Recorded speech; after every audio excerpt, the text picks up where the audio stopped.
দর্শক আসসালামু আলাইকুম। আমি আজকে আমাদের অনুষদ ভবনের যে থিওলজি ডিপার্টমেন্টগুলো আছে তো সেগুলো দেখার চেষ্টা করব এবং আপনাদেরকে দেখানোর চেষ্টা করব। তো থিওলজি প্রথমে বলে রাখা ভালো যে থিওলজি অনুষদের মধ্যে 4টি ডিপার্টমেন্ট আছে, আল কোরআন, আল হাদিস, দাওয়া অ্যান্ড আরবি সাহিত্য। তো এই 4টে ডিপার্টমেন্ট নিয়ে একটা ফ্যাকাল্টি হয়েছে, সেটা হচ্ছে ধর্মতত্ত্ব অনুষদ বা থিওলজি ফ্যাকাল্টি। তো আজকে আমরা এই ডিপার্টমেন্টগুলো দেখব এবং এই ডিপার্টমেন্টগুলো সম্পর্কে বিস্তারিত জানার চেষ্টা করব।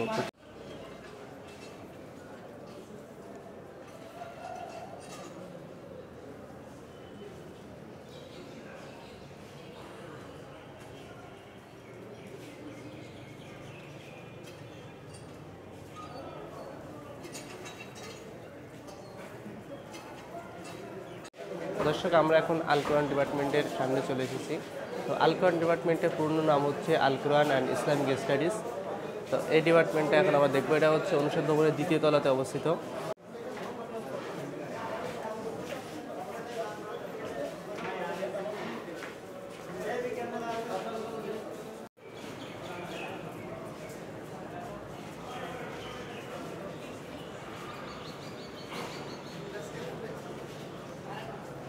আসসালামু আলাইকুম রহমতুল্লাহ। আমি মোহাম্মদ মাহাদি হাসান, আল কোরআন অ্যান্ড ইসলামিক স্টাডিজ বিভাগ, থিওলজি অ্যান্ড ইসলামিক স্টাডিজ অনুষদ। আমি আল কোরআন অ্যান্ড ইসলামিক স্টাডিজ বিভাগের বিশ্বকোষ শিক্ষাবর্ষের একজন শিক্ষার্থী। আমার এই বিভাগ থিওলজি অ্যান্ড ইসলামিক স্টাডিজ অনুষদের প্রথম বিভাগ, এই বিশ্ববিদ্যালয়ের প্রথম বিভাগ, যার সূচনা হয়েছিল আল কোরআন ও উলুমুল কোরআন ডিপার্টমেন্ট হিসেবে। বর্তমানে আল কোরআন অ্যান্ড ইসলামিক স্টাডিজ ডিপার্টমেন্ট নামে এই ডিপার্টমেন্টটি আছে। এই অনুষদের একটি গুরুত্বপূর্ণ বিভাগ এবং প্রথম বিভাগ। বিভাগটি 1985 সাল থেকে তার কার্যক্রম শুরু করেছিল। এখন পর্যন্ত অদ্যাবধি 38টি ব্যাচ এখানে অতিবাহিত হয়ে গেছে। অনেক স্বনামধন্য আমাদের অ্যালামনাই আছে যারা বিভিন্ন পদে চাকরি করতেছেন, দেশের বিভিন্ন গুরুত্বপূর্ণ পদে, যারা কোরআনের বাণীগুলোকে মানুষের মাঝে ছড়িয়ে দিচ্ছেন এবং অনেকেই অনেক গুরুত্বপূর্ণ সরকারি পোস্টে চাকরি করতেছেন। অনেকেই বিসিএস ক্যাডার আছেন, বিভিন্ন সরকারি পোস্টে অনেকেই চাকরি করতেছেন। কর্মরত রয়েছেন মোট 13 জন শিক্ষক। চেয়ারম্যানের দায়িত্ব পালন করতেছেন ডক্টর মোহাম্মদ নাসিরউদ্দিন মিজি স্যার, এই বিভাগের 3য় ব্যাচের ছাত্র।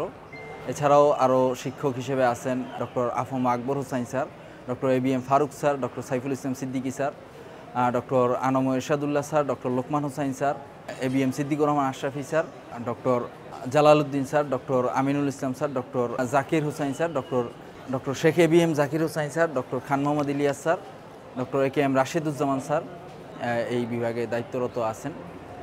এই বিভাগের অ্যালামনাইদের মধ্যে বর্তমানে যুব ও ক্রীড়া মন্ত্রণালয়ের সচিব হিসেবে রয়েছেন মাহবুল আলম স্যার, এই বিভাগের 85-86 সেশনের প্রথম ব্যাচের ছাত্র। এছাড়াও অনেক বিসিএস ক্যাডার আমাদের এই বিভাগ থেকে রয়েছে। বর্তমানে যুব ক্রীড়া মন্ত্রণালয়ের সচিব হিসেবে দায়িত্ব পালন করতেছেন এই বিভাগ 85-86 সেশনের প্রথম ব্যাচের ছাত্র মোহাম্মদ মাহবুবুর রহমান স্যার।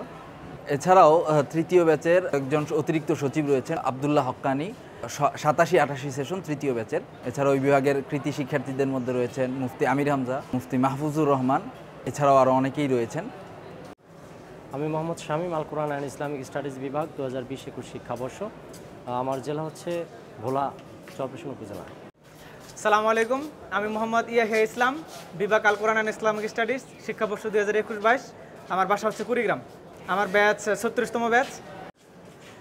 দর্শক, এটা হচ্ছে আল কোরআন অ্যান্ড ইসলামিক স্টাডিজ বিভাগের একটা ক্যালিওগ্রাফি, খুবই সুন্দর একটা ক্যালিওগ্রাফি। ওয়ালাইকুম রহমতুল্লাহ। আমি আহমদ জাবের, বিভাগ আল কোরআন অ্যান্ড ইসলামিক স্টাডিজ, শিক্ষাবর্ষ 22-23, জেলা বাগেরহাট এবং আমার ব্যাচ নাম্বার হচ্ছে 37। তো ভর্তি হয়েছি আল কোরআন ডিপার্টমেন্ট। আল কোরআনের শিক্ষাগুলো অর্জন করা, আল কোরআনের আদর্শকে ধারণ করার জন্য একটা সুন্দর পরিবেশে। যেহেতু বাংলাদেশে পাবলিক বিশ্ববিদ্যালয় শুধুমাত্র একমাত্র ডিপার্টমেন্ট যেটা পাবলিক বিশ্ববিদ্যালয়ে আল কোরআন অ্যান্ড ইসলামিক স্টাডিজ বিভাগ নামে চালু আছে। এখানে বিভিন্ন শিক্ষার্থীরা কোরআনের জ্ঞানগুলো, কোরআনের যে বাণীগুলো, এগুলো নিজের ভিতরে ধারণ করা এবং দেশে বিদেশে ছড়িয়ে দেওয়ার লক্ষ্যে কাজ করে যাচ্ছে। সেই হিসেবে ডিপার্টমেন্টে বিশ্বমানের একটা স্ট্যান্ডার্ড মানের একটা এখানে সিলেবাস আছে এবং সেই সিলেবাস অনুযায়ী আমাদের শিক্ষকগণ আমাদেরকে পাঠদান দিয়ে থাকেন। এখানে নিয়মিত আমাদের হচ্ছে 8টা সেমিস্টারে ভাগ করা, চারটা বর্ষে আমাদের সেমিস্টারগুলো শেষ হয় এবং পরবর্তী এখান থেকে আমাদের স্কলাররা বের হয় এবং কোরআনের এই সাবজেক্টের উপরে সবাই দক্ষ হয়ে এখান থেকে এমফিল পিএইচডি করে বিভিন্ন জায়গায় হচ্ছে তারা বিভিন্ন পদে কর্তব্যরত আছে, দায়িত্বরত আছে। তো আশা করি এখান থেকে কোরআনের জ্ঞানগুলো আমাদের এই ডিপার্টমেন্ট থেকে বাংলাদেশ সহ সারা বিশ্বে ছড়িয়ে পড়বে। দর্শক, এটা হলো মসজিদ। এখানে শিক্ষার্থীদের নামাজ পড়ার সুব্যবস্থা আছে। এটা হচ্ছে উজুখানা। দর্শক, আমি দাওয়ান ইসলামিক স্টাডিজ বিভাগে চলে এসেছি। তো তাদের কাছ থেকে তাদের ডিপার্টমেন্টের সম্পর্কে জানার চেষ্টা করব, কয়েকজনের সাথে কথা বলার চেষ্টা করব। তো চলুন তাদের সাথে কথা বলা যাক। দর্শক, আজকে দাওয়ান ইসলামিক স্টাডিজ বিভাগের নবীন বরণ অনুষ্ঠান হচ্ছে। তো সেজন্য পুরো করিডোর সাজানো হয়েছে, দেখতে পাচ্ছেন।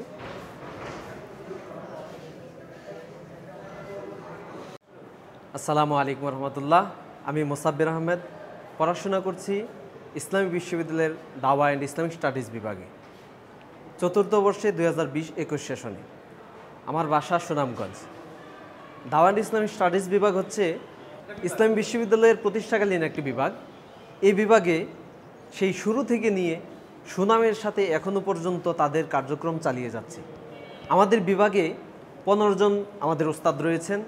এর মধ্যে অন্যতম হচ্ছে আব্দুর রহমান আনোয়ারি স্যার, রহিমুল্লাহ স্যার, শহীদ মোহাম্মদ রেজওয়ান স্যার এবং আরও স্বনামধন্য শিক্ষকবৃন্দ আমাদেরকে শিক্ষা দিয়ে যাচ্ছেন। দাওয়া অ্যান্ড ইসলামিক স্টাডিজ বিভাগ ইসলামী শিক্ষার প্রতিনিধিত্ব প্রদান করে। এখানে ইসলামী শিক্ষার পাশাপাশি যেই সমস্ত প্র্যাকটিক্যাল জীবনের শিক্ষা রয়েছে, জেনারেল শিক্ষা রয়েছে, সেগুলোকে এটার সাথে সমন্বয় করে।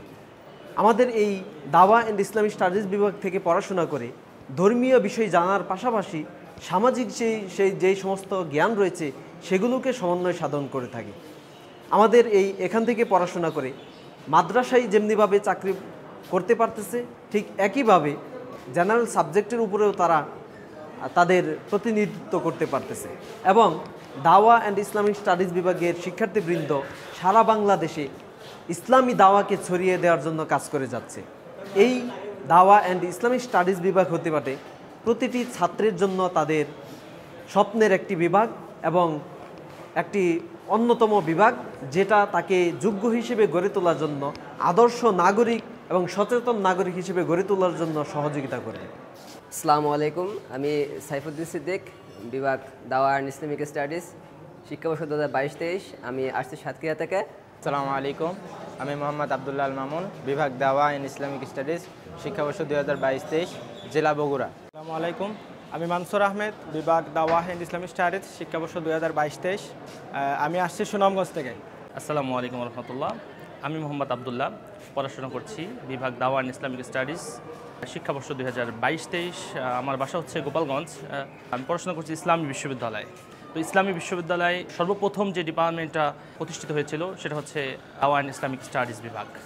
তো এই বিভাগে শুরুলগ্ন থেকে এখন পর্যন্ত এই বিভাগ বিভিন্নভাবে সকল স্তরেই মেধার স্বাক্ষর রাখছে এবং বাংলাদেশের বিভিন্ন পর্যায়ে আমাদের অ্যালামনাইদের আমরা যখন দেখি যে তারা প্রশাসন ক্যাডার থেকে নিয়ে শুরু করে সর্বস্তরেই এবং বিসিএস ক্যাডারের সর্বোচ্চ পর্যায়ে ইসলামী ফাউন্ডেশন সহ সরকারের বিভিন্ন পর্যায়ে আমাদের ডিপার্টমেন্টের অ্যালামনাইরা তারা সেখানে আছে এবং তারা সেখানে নেতৃত্ব প্রদান করছে। এই বিভাগ এমন একটি বিভাগ, ইসলামী শিক্ষা এবং আধুনিক শিক্ষার সমন্বয় একটা সুন্দরভাবে বিভাগটি চলছে এবং এখানকার ছাত্ররা যেমনিভাবে ইসলামী জ্ঞান অন্বেষণ করছে তেমনিভাবে আধুনিক জ্ঞান এবং সকল বিষয় সাবজেক্ট ইনক্লুড আছে।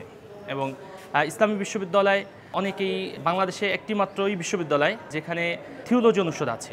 বাংলাদেশে যত বিশ্ববিদ্যালয় আছে তার মধ্যে একটি মাত্র বিশ্ববিদ্যালয় যেখানে থিওলজি অনুষদ আছে। এখানে থিওলজির আন্ডারে 3টি সাবজেক্ট আছে, কোরআন অ্যান্ড ইসলামিক স্টাডিজ, আল হাদিস অ্যান্ড ইসলামিক স্টাডিজ আর দাওয়া অ্যান্ড ইসলামিক স্টাডিজ। তবে এই ইউনিটটাকে ডি ইউনিট হিসেবে পরিচিত করা হয় এবং এই ইউনিটের আন্ডারেই কলা অনুষদভুক্ত আরবি ভাষা ও সাহিত্য বিভাগ, ডি ইউনিটের আন্ডারে যারা পরীক্ষা দেয় 4টি বিভাগ নিয়ে এই ডিপার্টমেন্ট চলছে, বিশেষ করে থিওলজি অনুষদ 3টি আর কলা অনুষদভুক্ত আরবি ভাষা ও সাহিত্য। এই বিভাগটির নাম হচ্ছে ডি ইউনিট, ধর্মতত্ত্ব অনুষদ। এখানে প্রতি বছর বিশেষ করে মাদ্রাসার শিক্ষার্থী যারা, তাদের জন্য এই বিভাগটা খুবই গুরুত্বপূর্ণ, কারণ এখানে যেহেতু তারা কোরআন হাদিস নিয়ে পড়বে, তো সেক্ষেত্রে এই বিশ্ববিদ্যালয়ে আমরা যদি অন্য বিশ্ববিদ্যালয়ের ক্ষেত্রে দেখতে চাই যে সেখানে আরবি সাহিত্য নিয়ে পড়তে কিংবা ইসলামিক স্টাডিজ নিয়ে পড়তে গেলে অর্থাৎ ইসলামিক সাবজেক্ট নিয়ে পড়তে গেলেও তাকে ভর্তি পরীক্ষায় বাংলা, ইংরেজি, সাধারণ জ্ঞান শুধুমাত্র এই 3টা সাবজেক্টের মেধার স্বাক্ষর রেখে তাকে সেখানে ভর্তি হতে হয়। কিন্তু এই ডিপার্টমেন্টে বাংলা যেমনি আছে, ইংরেজি, সাধারণ জ্ঞান এটার মেধার স্বাক্ষর তো রাখতে হয়, পাশাপাশি কোরআন, হাদিস এবং আরবি ভাষার উপরও সব মিলিয়ে প্রায় 80 মার্কের পরীক্ষা এখানে হয় এবং রেজাল্ট অর্থাৎ দাখিল আলিম কিংবা এসএসসি এবং এইচএসসি থেকে মোট 40 মার্ক থাকে। তো এই ডিপার্টমেন্ট মেধার স্বাক্ষর রাখছে সব জায়গায়, যেমন আল কোরআন, আল হাদিস এবং বিশেষ করে দাওয়া অ্যান্ড ইসলামিক স্টাডিজ বিভাগ। এই বিভাগটি সব জায়গায় পরিচিত এবং এই বিভাগটি ছাত্রদের যারা এখানে যুক্ত হয় কিংবা ভর্তি হয় তারা পরবর্তীতে প্রাউড ফিল করে যে না, এমন একটি ডিপার্টমেন্ট যেখানে ইসলামী শিক্ষা পাশাপাশি আধুনিক শিক্ষার একটা সুন্দর কারিকুলাম রয়েছে এবং সবাই জ্ঞান দক্ষ হচ্ছে এবং বাংলাদেশের এখান থেকে যেমনিভাবে এলমি জগতে অর্থাৎ কোরআন হাদিস প্রচারের ক্ষেত্রে যেমন মানুষ কাজ করছে, তেমনিভাবে সরকারের বিভিন্ন উপর পর্যায়েও আমাদের অ্যালামনাইরা আছে। ইনশাল্লাহ আমরা মনে করি পর্যায়ক্রমে আমরা যখন মাস্টার শেষ করব তখন আমরাও যেতে পারবো ইনশাল্লাহ। আসসালামু আলাইকুম রহমতুল্লাহ। আমি মোহাম্মদ নাফিজ আহমেদ, বিভাগ দাওয়া অ্যান্ড ইসলামিক স্টাডিজ, শিক্ষাবর্ষ 2023-24, জেলা নড়াইল। আমরা ইসলামী বিশ্ববিদ্যালয়ের 38তম ব্যাচ। আজকে আমাদের ইমিডিয়েট সিনিয়র আমাদের বড় ভাই 37তম ব্যাচের পক্ষ থেকে নবীনবরণ অনুষ্ঠান আয়োজন করা হয়েছে, যেটা আমাদের জন্য দারুণ অভিজ্ঞতার একটা বিষয়, যেটা আমরা এখনও কোনো ডিপার্টমেন্টে দেখিনি, যেটা আমাদের বড় ভাইদের থেকে আমরা সর্বপ্রথম এই উষ্ণ অভ্যর্থনা পেয়েছি এবং এই অভ্যর্থনায় আমরা অত্যন্ত খুশি। আলহামদুলিল্লাহ, স্বপ্নের একটা জায়গায় আমি আসতে পেরেছি, অনেক যুদ্ধের মাধ্যমে স্বপ্ন জয় করতে পেরেছি। নিঃসন্দেহে এটা ভালো লাগার একটা জায়গা, আর আমি বিষয়টা খুব অনুভব করতে পারতেছি। আমার এই শিক্ষা জীবনের একটা বড় অঙ্গনে আমি প্রবেশ করতে পেরে আমি নিজেকে ধন্য মনে করতেছি। দর্শক, আমার এই থিওলজি বিভাগের দাওয়া, আল কোরআন এবং হাদিস বিভাগের আমি খুঁজে পাই নাই, তো আগামী দিন তাদের দেখানোর চেষ্টা করব। তো তাদের বিভাগ ঘুরে দেখা শেষ হয়েছে, তো আমি এখন চলে যাব।